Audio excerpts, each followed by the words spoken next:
జంగలికి పెద్ద పులి వచ్చిందంటేనే జంగల్ కదరి వీరుంటది చేనుకు మంచేసుకొని కావాలంటేనే చేను దక్కుద్ది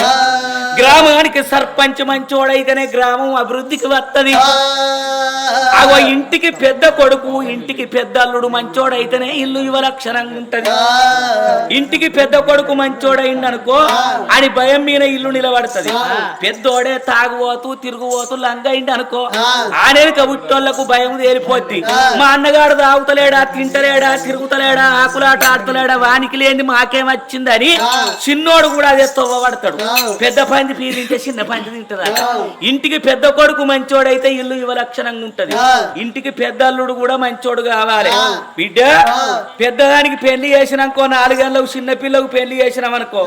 ఇగో అప్పుడు మనకు 3 లక్షలు పోసిర్రు ఇప్పుడు దానికి 5 లక్షలు పోసిర్రు కాదే ఇంకా 2 లక్షలు ఇక్కడే తీసుకపోతా లేకపోతే నీ బిడ్డని నేను ఈ దారి నాది ఆధారణ అవతల పడితే బిడ్డ మరి అప్పుడు 3 లక్షలు పోసాయి ఇప్పుడు మళ్ళా గిన్నెల కైటి కడితే 6 లక్షలు అవుతాయి ఆ లెక్క చూడడు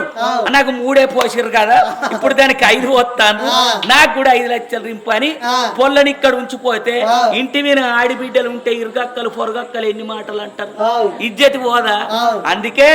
ఇంటికి పెద్దల్లుడు మంచోడైతే ఇల్లు యువలక్షణంగా ఉంటది ఇంటికి పెద్ద కొడుకు మంచోడైతే ఇల్లు యువలక్షణంగా ఉంటది గ్రామానికి సర్పంచ్ మంచోడు కావాలి రాజ్యానికి రాజు మంచోడు కావాలి యథా రాజు అంటే తదా ప్రజ అన్నారు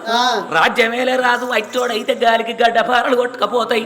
నువ్వు వచ్చేదాకా నేను రాజ్యం కాపాడుతా 7 దాసొల్ల తీసుకొని 7 నాగబండ్ల ధనం కట్టుకొని పూజలకు పోయి రావే రామ ఓ రామ